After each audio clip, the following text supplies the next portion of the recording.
Chapter 3. Forest in Another World. I instinctively used my arms to push myself up as I sank into the ocean of fate.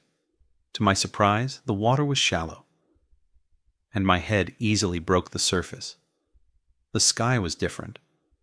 Instead of the bright morning sky from when I met God, it was now dark. And instead of the grassy land and beach, I found myself surrounded by a dense forest. Just like that, in an instant, I was on a different world. Visually, the forest resembled one from Earth, though the trees were far taller and wider. But the sounds were an entirely different story. A chorus of unfamiliar noises filled the air, each one stranger than the last. The high-pitched chirping of birds overlapped with the deep, throaty croaks of frogs, creating an unsettling symphony. Insects buzzed and clicked from every direction, their droning hum adding an eerie undertone to the environment. Every now and then, a bizarre sound that could only be described as a wet, muffled fart echoed through the trees, making me cringe. It was a jarring contrast to the otherwise earthy, familiar smell of the forest, which still retained the fresh, woody scent I associated with home. Feeling nervous, I pushed myself up and quickly scrambled out of the river onto a rocky beach. I had no idea which direction would be best, and getting lost in the forest was the last thing I wanted. Although I wasn't feeling hungry yet, I knew it wouldn't be long before I would. With no better options, I decided to follow the river upstream, hoping for the best. The plan was simple. Find some kind of man-made structure and figure things out from there. As long as I keep the trees to one side and the river to the other, I won't get lost, I murmured to myself and kept going. The rocks on the bank dug into my bare feet with each step, causing discomfort. I needed to find something to cover myself with soon. As I scanned the area, I spotted a small campsite in the distance on my side of the river. I could make out a few tents and a fire that was still half burning. Excitement surged through me, and I hurried, quickening my pace toward the camp. When the camp was less than 200 meters away, I decided to slow down. I had to remind myself that I was on an alien world now. My appearance, aside from the lack of clothing, might be different from those native to this planet. While God had mentioned seeding all worlds in the same way, there was no guarantee that evolution would follow the same path everywhere in the universe. A sudden appearance might only frighten whoever was at the camp, and frightened people tend to do stupid things. I walked into the forest, keeping low as I moved from cover to cover, my eyes darting between the camp and my surroundings. About halfway there, I spotted a large, sturdy branch on the ground and picked it up as a makeshift weapon. If it made me look like some crazed, primitive tribal warrior, I didn't care. Let the legend of the crazy naked man spread like wildfire in this world then. As I got closer to the campsite, I took a moment to reevaluate the situation. It looked abandoned, though only recently. The tents were empty, with no signs of life. The fire pit in the middle, still faintly glowing, was on the brink of going out. There were no voices, no sounds of movement, just the ambient hum of the forest. I cautiously stepped out of the cover of the trees and entered the campsite, gripping the branch tightly in my hand. Maybe the people who built the site had gone out scavenging, but no experienced woodsman would ever leave camp at night without a good reason. Something felt off, but I couldn't afford to dwell on it.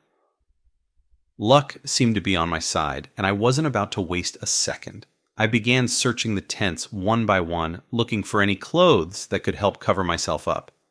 After a few minutes of searching, I managed to find a shirt, a jacket, some pants, and a pair of boots that fit me well enough. These discoveries told me something important about this world. The shirt and jacket were clearly machine-stitched, with uniform distances between each stitch, and the soles of the boots had a patterned tread designed to provide better grip. These were clear signs that this world had undergone some kind of industrial evolution. I quickly dressed and returned to the middle of the campsite. While I was lucky to find clothes, I wasn't able to find any food or information about who the camp belonged to.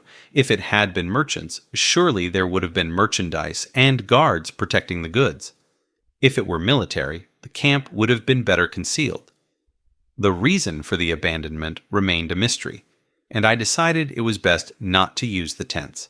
Instead, I opted to find a tree to spend the night in, keeping myself hidden and safe from whatever might be lurking nearby. In the end, I chose a tree thin enough for me to wrap my arms around and climb. Carefully, I made my way over to a larger tree with a relatively flat treetop. This would be my bed for the night. From my spot, I had a clear view of the camp below. After a little while of watching, my eyes grew heavy, and I slowly drifted off to sleep. When I woke up again, the sky was still dark.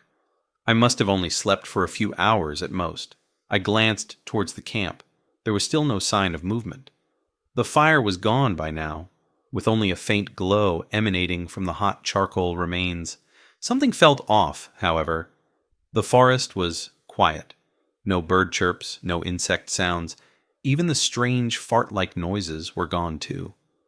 While I wasn't an expert with words, I had spent a few months in a forest during the pandemic. During that time, I had an unfortunate encounter with one of the scariest creatures on Earth. When the virus first ravaged through Canada in the summer of 2020, everything was shut down. Aside from stores and restaurants providing essentials to the community, the government had locked everything else down. By that time, I was already hitchhiking, and no matter how kindly you phrase it, hitchhiking essentially meant I was homeless. Few people were willing to let anyone into their homes, fearful of the virus's lethality, and even more so when it came to a stranger. So, I decided to become the local boggy man for a few weeks, to wait out the crisis. With some tools I got from a local supply store, I built myself a nice little shed in the woods. Living in the woods was nice. Despite the hygiene issues and bug problems, it was peaceful and gave me a lot of time to reflect and think about our society. A week in, however, I started noticing animal droppings near the shed, and they seemed to be getting closer each time I found them.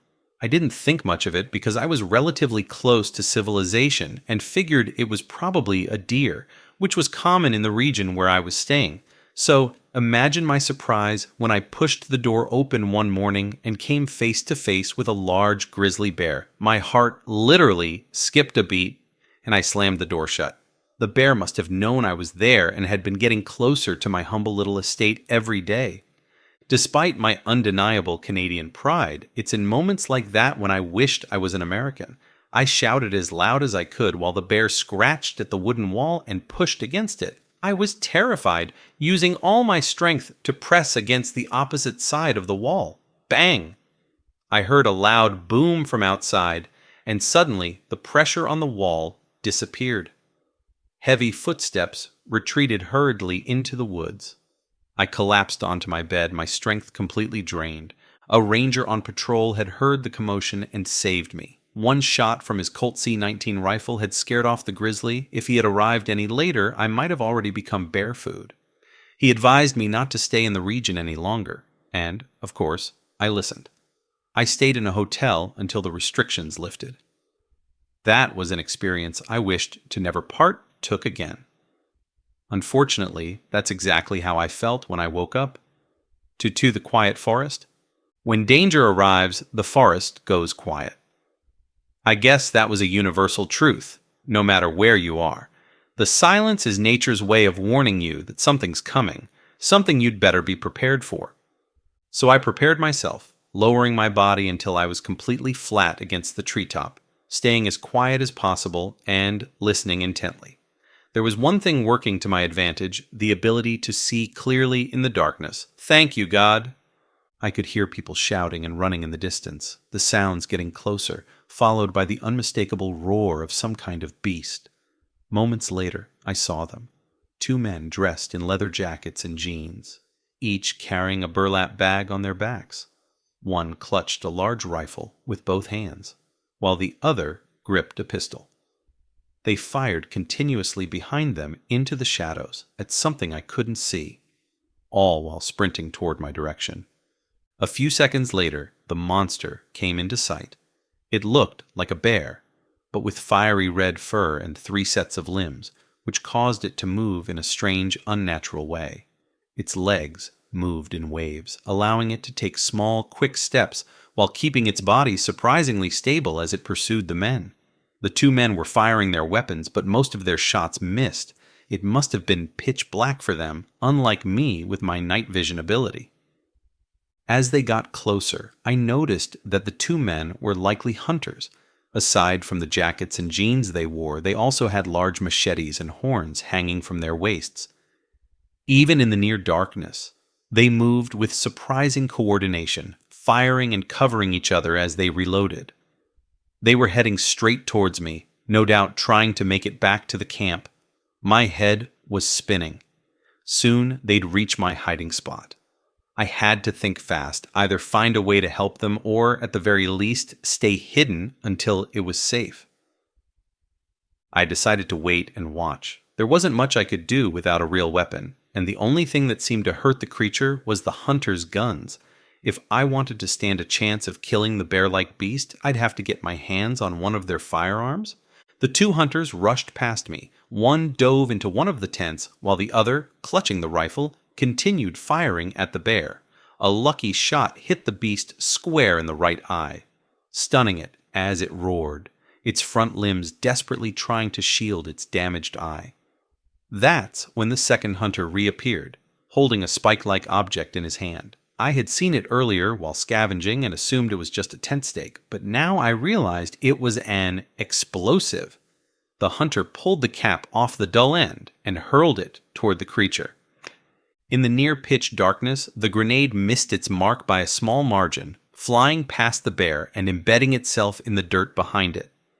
The explosion that followed was loud, but did little to harm the beast. If only I had a grenade of my own, I thought, mentally noting that I needed to learn as much as possible about this world to avoid making such mistakes again. "Last one!" the hunter shouted as he prepared to pull the pin on the final grenade. "Wait!" I yelled, leaping down from my perch onto the bear's back while it was still disoriented. Grabbing onto its thick fur just behind its head, I held on tight. "Pass it to me!" I shouted, relieved when the hunter didn't hesitate, and tossed the grenade toward me. It flew a bit high, but I reached up and caught it. My legs clamped tightly around the beast as I yanked the pin, then drove the explosive into its other eye before rolling off its back. The bear let out another deafening roar before, boom, the explosion hit. The blast was overwhelming, and I heard the heavy thud of the beast collapsing to the ground. It made no further sound. Lying there, panting, my chest aching from the shockwave, I realized I had just killed a monster.